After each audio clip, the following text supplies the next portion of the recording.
여기 한국은 기술은 좋지만 따뜻하거나 창의적이지 않을 것이다 라고 외치는 여성이 있습니다. 그녀는 미국 배터리 분석가라고 하는데요. 그녀는 왜 이렇게 믿고 있는 걸까요? 그리고 어떤 일로 충격을 받게 되는지 궁금합니다. 그럼 오늘 사연 시작합니다. 안녕하세요. 제 이름은 조이 바넷입니다. 저는 38살이고 미국 시애틀에서 분석가로 일하고 있어요. 저는 키가 크고 짧은 금발머리에 모든 것을 꿰뚫어보는 파란 눈을 가지고 있었죠. 항상 깔끔한 정장을 입고 모든 것을 질서 있게 유지하는 걸 좋아하고 있었어요. 계획을 세우고 그대로 지키는 스타일이었습니다. 그냥 제가 그런 사람이에요. 체계적이고 목표에 집중하는 성향을 가지고 있었죠. 매일 아침, 저는 정확히 5시 30분에 일어나고 있었어요. 짧게 달리기를 하고, 샤워를 하고, 시장 보고서를 읽으며 아침을 먹은 다음 7시 45분까지 사무실에 도착하고 있었습니다. 이 루틴을 절대 깨지 않았어요. 모든 것이 예측 가능하고 통제된 상태를 좋아하고 있었거든요. 저는 노스스타 인사이츠라는 회사에서 일하고 있었어요. 우리는 다른 회사들이 배터리 기술을 이해할 수 있도록 도와주고 있었죠. 제 일은 이런 기술들을 연구하고 그것들에 대한 보고서를 작성하는 것이었어요. 사람들은 제가 숫자와 데이터에서 진실을 찾아내는데 능숙하기 때문에 저를 존중하고 있었습니다. 저는 세계에 대해, 특히 여러 나라의 비즈니스에 대해 많이 알고 있다고 생각하고 있었어요. 한국에 대해 생각할 때 저는 몇 가지 고정관념을 가지고 있었죠. 한국은 좋은 기술을 만들지만 아마 그들은 그다지 따뜻하거나 창의적이지 않을 거야 라고 사람들에게 말하곤 했어요. 한 번도 가본 적이 없었는데도 제 생각이 맞다고 너무 확신하고 있었습니다. 화요일 아침, 제 상사인 레오 클라크가 저를 사무실로 불렀어요. 그의 책상은 평소처럼 서류로 뒤덮여 있었고 그는 심각한 표정을 짓고 있었습니다. 조이, 내가 중국에 가야 할 것 같아? 그가 말했어요.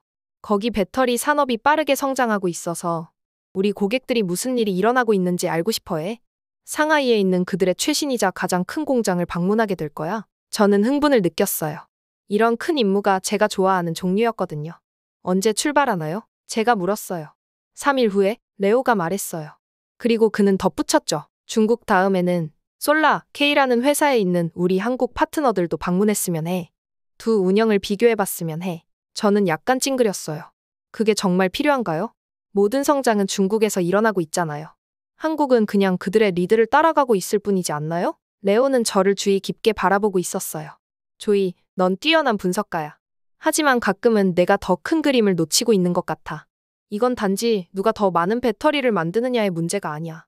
난 내가 열린 마음으로 두 곳 모두를 보길 원해. 저는 고개를 끄덕였지만 속으로는 짜증이 나고 있었어요. 이미 제가 무엇을 발견할지 알고 있었거든요. 중국은 거대한 공장들과 대규모 생산으로 인상적일 것이고 한국은? 글쎄, 그냥 한국일 뿐이겠죠. 특별할 것 없는. 그날 밤, 저는 매우 조심스럽게 가방을 쌌어요. 모든 것이 제자리에 있었죠. 옷은 완벽하게 접혀 있고 노트북, 노트, 펜, 모든 것이 딱 그렇게 정리되어 있었어요. 상하이와 서울의 날씨를 확인했고 두 도시의 지도를 공부했으며 아시아의 배터리 생산에 대해 제가 알고 있는 모든 것을 검토하고 있었습니다.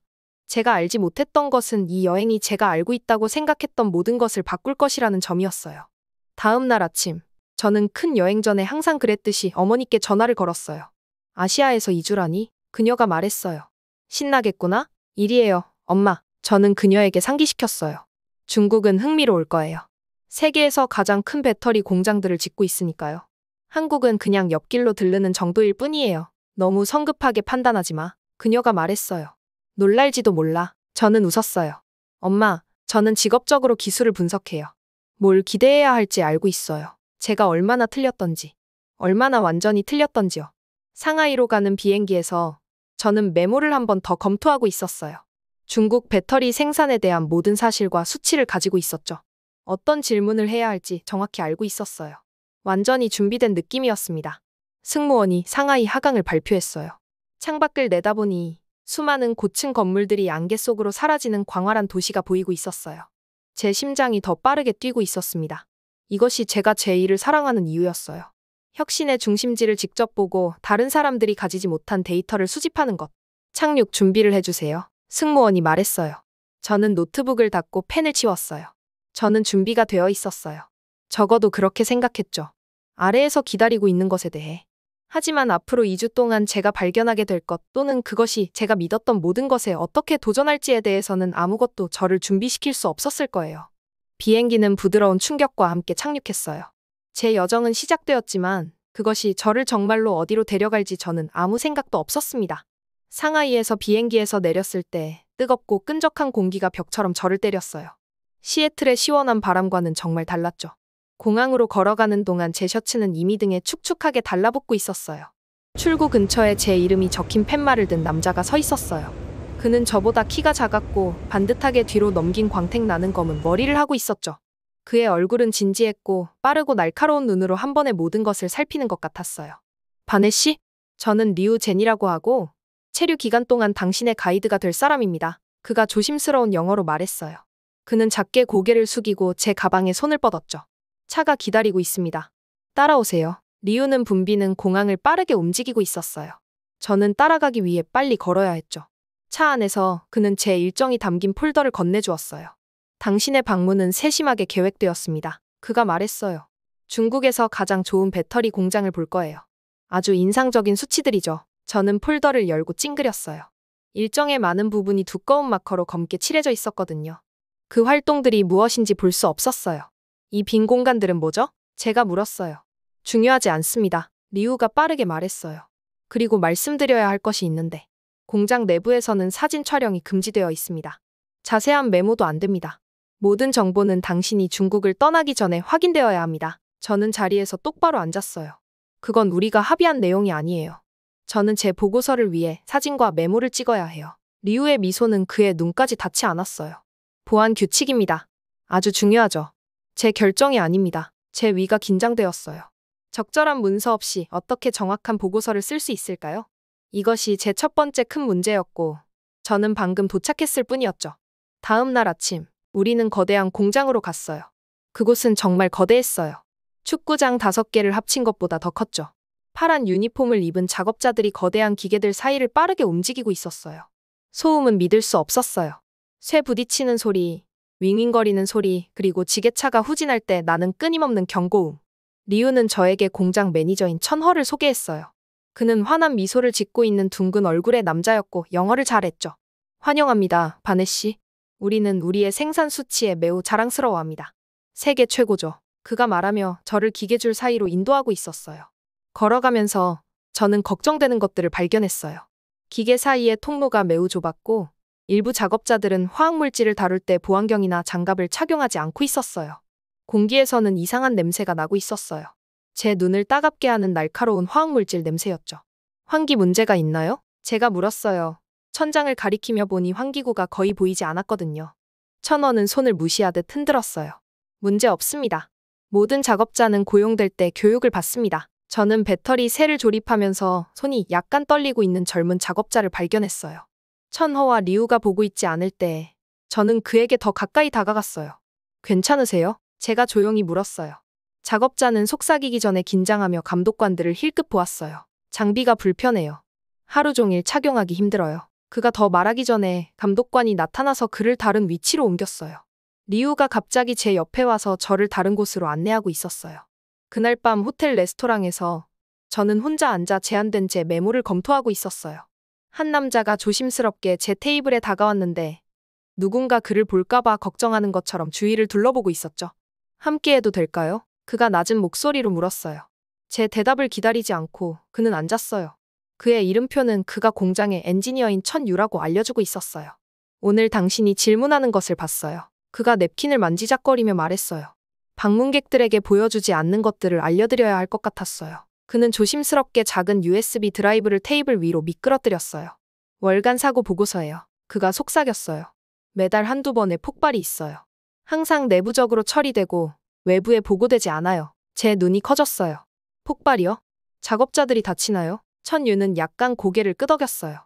그가 대답하기 전에 리우 제니 분노로 얼굴이 긴장된 채 우리 테이블 옆에 나타났어요. 천 엔지니어, 당신은 다른 곳에서 필요합니다. 그가 차갑게 말했어요. 천유가 서둘러 떠나자 리우는 제 메모장에 손을 뻗었어요. 당신의 메모를 확인해야 합니다. 저는 재빨리 메모장을 제 재킷 주머니에 넣었어요. 그냥 저녁 메모예요. 심장이 빠르게 뛰는 동안 평상심을 유지하려고 노력하면서 말했어요. 다음 날은 더 충격적인 발견들이 있었어요. 전기차 테스트 센터에서 저는 기술자들이 새 차량의 배터리를 충전하는 것을 지켜보고 있었어요. 갑자기 큰 팝소리가 나더니 차 밑에서 연기가 쏟아져 나왔어요. 몇 초 안에 밝은 주황색 불꽃이 차량을 덮치고 있었죠. 작업자들이 소화기를 들고 서둘러 들어왔는데 이것이 처음 있는 일이 아니라는 것을 알려주는 익숙한 속도로 움직이고 있었어요. 그들의 얼굴은 놀라움을 보이지 않았고 오직 단호한 결의만 보이고 있었죠. 저는 본능적으로 사진을 찍기 위해 폰에 손을 뻗었어요. 제가 사진을 찍기 전에 한 손이 제 손목을 잡았어요. 멍하이라는 엄격한 표정의 관리자가 저를 노려보고 있었어요. 사진 금지. 그가 소리치며 제 손에서 휴대폰을 빼앗았어요. 보안 위반입니다. 그날 저녁 본 것을 기록하기 위해 필사적이었던 저는 예비 휴대폰을 들고 지하철로 갔어요. 저는 작업자들이 어떤 안전 포장도 없이 배터리 부품을 운반하는 것을 발견했죠.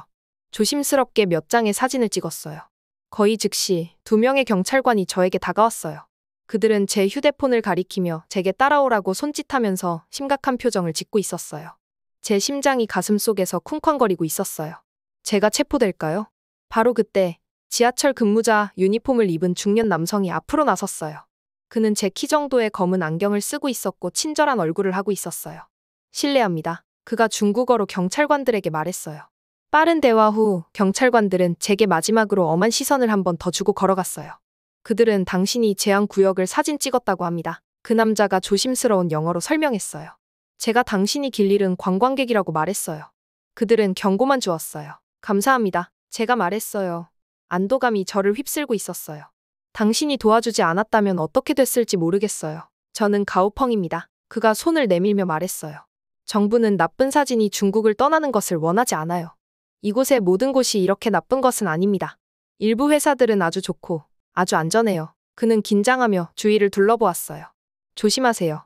한국은 다릅니다. 아마도 보는 것이 더 좋을 거예요. 그날 밤 호텔방에서 저는 안전한 통화로 레오에게 전화했어요. 우리가 생각했던 것보다 더 심각해요. 누군가 듣고 있을까봐 조용히 말했어요. 그들은 사고들을 숨기고 작업자들이 안전하지 않은 장비를 사용하도록 강요하고 제가 보는 모든 것을 통제하고 있어요. 정확한 정보를 얻을 수 없어요. 긴 침묵 후 레오가 제안했어요. 솔라, K의 우리 한국 파트너들이 당신이 언제 방문할지 물어보고 있어요. 아마 장소를 바꿀 때인가요? 저는 한국에 대한 제 선입견에 대해 생각했어요. 중국만큼 흥미롭거나 중요하지 않을 거라는 생각. 하지만 여기서 본 것들 후에 비행기 예약해주세요. 제가 말했어요. 가능하면 내일 가겠습니다. 그날 밤 가방을 싸면서 저는 안도감과 걱정을 동시에 느끼고 있었어요. 저는 제가 예상했던 것과 매우 다른 세계로 문턱을 넘어섰어요. 저는 진실을 숨기고 싶어하는 적들과 저를 도울 위험을 감수한 예상치 못한 동맹자들을 모두 만났던 거죠. 저는 1000유의 USB 드라이브를 화장품 가방에 조심스럽게 숨겼어요. 다음에 무슨 일이 일어나든 저는 한 가지 확실히 알고 있었어요. 아무것도 제가 믿었던 것처럼 단순하지 않다는 것. 그리고 제 여정은 이제 막 시작되고 있었습니다. 인천공항에 비행기가 착륙했어요. 저는 깊은 숨을 들이쉬었죠. 중국에서의 어려운 시간 이후 여기서 무엇을 기대해야 할지 몰랐어요. 한국도 마찬가지로 실망스러울까요? 제가 가장 먼저 알아차린 것은 모든 것이 얼마나 깨끗한지였어요. 공항 바닥은 거울처럼 빛나고 있었죠. 한국어와 영어로 된 표지판들이 수화물 찾는 곳과 세관으로 명확하게 안내하고 있었어요. 공기는 상하이의 무겁고 오염된 공기와는 달리 신선하게 느껴지고 있었죠. 중국과 달리 제가 세관을 통과할 때 아무도 제 메모를 확인하거나 휴대폰을 검사하자고 하지 않았어요. 직원들은 미소 지으며 완벽한 영어로 저를 한국에 환영했죠. 저는 어깨에서 긴장이 조금 풀어지는 것을 느꼈어요. 키 큰 한국 남자가 제 이름이 적힌 표지판을 들고 출구 근처에 서 있었어요. 그는 제 키 정도로 넓은 어깨와 미소 지을 때 눈가가 주름지는 친절한 눈을 가지고 있었죠. 바네 씨? 저는 이태근이라고 하며 솔라, K의 전무입니다. 한국에 오신 것을 환영합니다. 그는 약간 고개를 숙인 다음 손을 내밀었어요. 그의 악수는 단단하고 따뜻했죠. 직접 마중 나와주셔서 감사합니다. 제가 말했어요. 그렇게 중요한 사람이 저를 데리러 왔다는 것에 놀라면서요. 저희가 영광입니다. 그가 대답했어요. 여정이 편안하셨기를 바랍니다. 차 안에서 이 전무는 그의 팀이 저에게 그들의 공장을 보여주기를 얼마나 기대하고 있는지 설명했어요. 그는 중국 매니저들처럼 생산 수치나 시장 점유율을 자랑하지 않았어요. 대신 그는 안전 개선과 직원 교육 프로그램에 대해 이야기하고 있었죠. 우리의 철학은 간단합니다. 서울의 깨끗한 거리를 지나면서 그가 말했어요. 품질과 안전이 항상 우선입니다. 우리가 100만 개의 배터리를 만들어도 그것들이 안전하지 않다면 우리는 실패한 것입니다. 저는 공손하게 고개를 끄덕였지만 속으로는 회의적이었어요. 말은 좋게 들렸지만 정말 그런 걸까요? 아니면 방문객에게 인상을 주기 위한 말뿐일까요? 다음 날, 저는 솔라 K 공장에서 그 답을 얻었어요. 작업자들은 완전한 안전 장비, 특수 안경, 장갑 보호복을 착용하고 있었어요. 기계 사이의 통로는 넓고 명확하게 표시되어 있었죠. 천장에 거대한 환기 시스템 덕분에 공기는 깨끗하고 신선했어요. 배터리에서 결함을 발견하면 어떻게 하나요? 제가 물었어요. 허용 가능한 오류율에 대한 일반적인 기업의 대답을 예상하면서요. 이 전무의 대답은 저를 놀라게 했어요. 즉시 전체 배치를 회수합니다. 고객에게 무료로 교체해드리고요. 그리고 저희가 직접 사과드립니다. 하나의 실패가 수년에 걸쳐 쌓은 신뢰를 파괴할 수 있습니다. 하루 종일 저는 또 다른 특이한 점을 발견했어요. 작업자들이 자유롭게 관리자들과 대화하고 있었고 때로는 일하는 방식에 대해 의견이 달랐어요. 그리고 관리자들은 귀 기울여 듣고 있었죠. 젊은 엔지니어들이 고위 이사들에게 개선 사항을 제안하고 있었어요. 라인 작업자들이 잠재적인 안전 문제를 지적하면 감독자들이 그들에게 감사해했죠. 점심시간에 이 전무는 저를 회사 식당에서 식사하도록 초대했어요. 임원들과 공장 작업자들이 같은 테이블에 앉아 친구처럼 대화하고 있었어요. 이는 제가 중국에서 본 엄격한 계층과는 완전히 달랐죠. 왜 작업자들이 관리자들과 의견이 다를 수 있게 하시나요? 진정으로 궁금해서 제가 이 전무에게 물었어요. 상호 존중이 더 좋은 제품을 만듭니다. 그가 설명했어요. 만약 라인 작업자가 문제를 발견했지만 말하기를 두려워한다면 우리 모두가 손해를 봅니다. 모든 사람이 품질에 대해 책임감을 느낄 때 모두가 더 열심히 일합니다. 제 믿음에 대한 가장 큰 시험.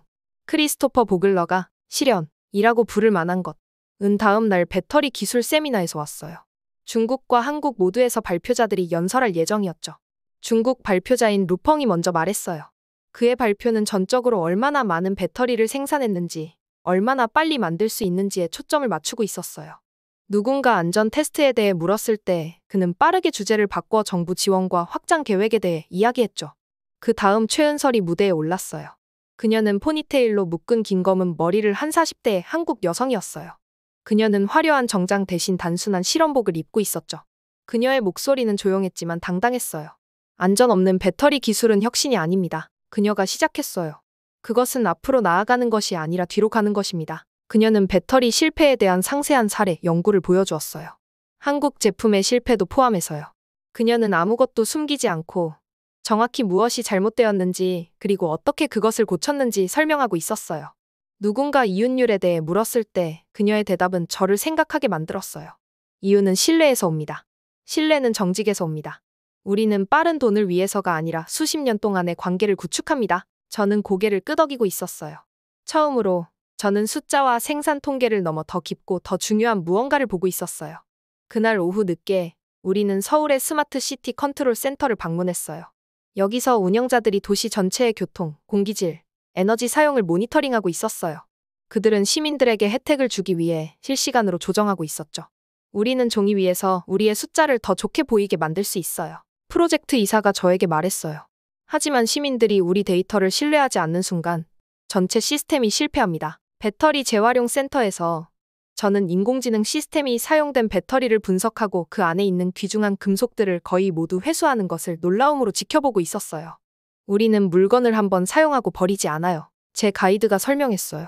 자원은 소중합니다. 그것들은 새로운 제품으로 다시 순환되어야 합니다. 그날 밤 호텔방에서 저는 침대 위에 제 메모들을 펼쳐놓고 오랫동안 그것들을 바라보고 있었어요. 무언가가 저에게 일어나고 있었어요. 제가 예상하지 못했던 일이었죠. 저는 그것들이 전체 이야기를 말해주지 않는다는 것을 알기 시작하고 있었어요. 제가 항상 중요하지 않다고 무시했던 소프트 팩터, 신뢰, 투명성, 상호 존중 같은 것들. 이 사실은 더 나은 기술과 더 지속 가능한 비즈니스의 기반을 만들고 있었던 거예요. 저는 전화기를 들고 레오에게 전화했어요. 여기서 예상치 못한 일이 일어나고 있어요. 제가 말했어요. 목소리가 달라졌네. 레오가 대답했어요. 무슨 일이야? 저는 한국 기업들이 즉각적인 결과보다는 장기적인 사고에 기반한 완전히 다른 철학으로 배터리 기술에 접근하는 방식을 설명하려고 노력했어요. 제가 틀렸던 것 같아요. 레오, 저는 인정했어요. 혁신에는 단순한 생산 수치와 시장 점유율 이상의 것이 있어요. 레오가 말하기 전에 긴 침묵이 흘렀어요. 그래서 내가 너를 그곳에 보낸 거야. 조이. 내가 직접 볼 필요가 있다는 걸 알았어. 전화를 끊은 후 저는 창가에 서서 서울의 스카이라인을 바라보고 있었어요. 불빛들이 어둠 속에서 별처럼 반짝이고 있었죠. 저는 마치 새로운 눈으로 모든 것을 보고 있는 것 같았어요. 도시뿐만 아니라 기술을 진정으로 가치 있게 만드는 것에 대한 제 자신의 이해도요. 저는 변하고 있었어요. 모든 것을 안다고 생각했던 옛 조이 바넷은 죽어가고 있었어요. 더 깊은 이해를 가진 새로운 조이가 태어나고 있었습니다. 한국에서의 마지막 날, 이태근 전무는 제가 방문할 것이라고 예상하지 못했던 곳으로 저를 데려갔어요. 우리는 서울의 분주한 거리를 뒤로하고 경상북도의 작은 마을까지 2시간을 달리고 있었죠. 이 시골 지역은 한때 많은 공장들이 있었지만 문을 닫아 사람들이 일자리를 잃었던 곳이었어요. 왜 여기까지 오고 있는 거죠? 우리가 푸른 들판과 작은 마을들을 지나가면서 제가 물었어요. 중요한 것을 보여드리려고요. 이 전무가 대답했어요. 숫자로만 측정할 수 없는 것이죠. 우리는 완전히 새로운 연구 단지처럼 보이는 곳에 도착했어요. 현대적인 유리 건물들이 리모델링된 오래된 벽돌 공장들 옆에 서 있었죠. 한국어와 영어로 솔라 K 연구센터라고 쓰인 간판이 보이고 있었어요. 서울에 이걸 지을 수도 있었을 텐데요. 저는 놀라서 말했어요. 왜 도시에서 이렇게 멀리 떨어진 곳에 지었나요? 이 전무는 미소 지었어요. 진정한 지속 가능성은 단지 탄소를 줄이는 것이 아니라 커뮤니티를 돕는 것을 의미합니다. 우리는 서울에 지을 수도 있었지만 대신 이곳에 일자리를 가져오기로 선택했습니다. 연구센터 내부에서 과학자들과 엔지니어들이 차세대 배터리 디자인을 위해 일하고 있었어요. 저를 놀라게 한 것은 그곳에서 훈련받고 있는 지역의 젊은이들이 얼마나 많았는지였어요. 한방에서는 고등학생들이 직접 해보는 실험을 통해 배터리 화학에 대해 배우고 있었죠. 이 학생들이 우리의 미래 엔지니어가 될 겁니다. 이 전무가 설명했어요. 우리는 단지 다음 분기가 아니라 수십 년 후를 생각하기 때문에 지금 그들에게 투자하고 있습니다. 우리는 또한 솔라 K가 자금을 지원하는 커뮤니티 센터도 방문했어요. 그곳에는 도서관, 스포츠 시설, 그리고 모든 연령대의 사람들이 새로운 기술을 배우는 교실이 있었어요. 연구센터의 엔지니어들은 근처에 살면서 지역 비즈니스에서 쇼핑을 하며 마을 전체가 번창하도록 돕고 있었죠. 주위를 둘러보면서 저는 마침내 이 전무가 지속 가능성에 대해 의미하는 바를 이해했어요. 그것은 단지 친환경 제품을 만드는 것이 아니었어요. 그것은 사람들, 커뮤니티, 기업들이 모두 장기적으로 서로를 지원하는 시스템을 만드는 것이었어요. 그날 저녁, 솔라 K는 저를 위한 작별 만찬을 열었어요. 음식은 정말 맛있었어요. 다채로운 채소들, 부드러운 고기들, 그리고 제 미각을 춤추게 하는 매콤한 소스들이었죠. 저는 유진 리라는 여성 옆에 앉았는데 그녀는 제가 여러 번 읽었던 기사를 쓴 미국인 경제 저널리스트였어요. 그래서 한국의 기술 접근 방식에 대해 어떻게 생각하세요? 그녀가 음식을 먹는 사이에 물었어요. 솔직히 놀랐어요. 저는 인정했어요.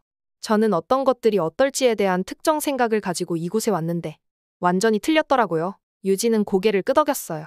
그게 제 일을 흥미롭게 만드는 거죠. 숫자는 한 가지 이야기를 말하지만 더 깊이 파고들면 그 아래에 있는 인간적인 이야기를 발견하게 됩니다. 그리고 그것이 보통 더 중요하죠. 과거에는 저는 아마 동의하지 않았을 거예요. 숫자와 데이터가 항상 제 초점이었거든요. 하지만 지난 2주 동안 제가 본 모든 것들 후에 저는 그녀가 옳다는 것을 알고 있었어요. 저녁 식사를 떠나기 전에 이태근 전무는 저에게 작은 선물을 주었어요. 전통적인 한국 도자기 작품이었죠. 그것은 단순하지만 아름다웠어요. 미묘한 청록색 유약과 완벽한 균형을 갖추고 있었죠. 이것은 우리의 철학을 나타냅니다. 그가 말했어요. 정성을 들여 만들었기 때문에 강합니다. 목적이 있기 때문에 아름답습니다. 저는 도자기를 손에 들고 그 매끄러운 표면과 완벽한 무게를 느끼고 있었어요.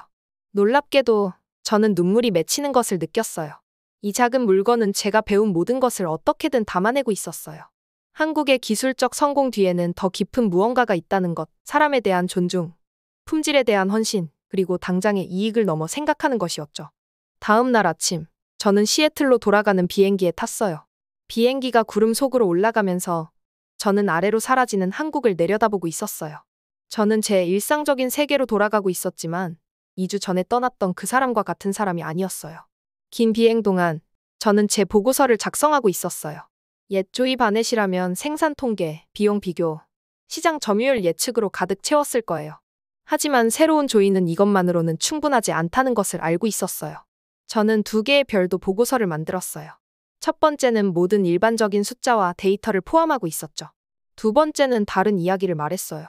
한국 배터리 기술이 신뢰, 투명성, 그리고 진정한 지속 가능성의 기반 위에 어떻게 세워졌는지에 관한 이야기였죠.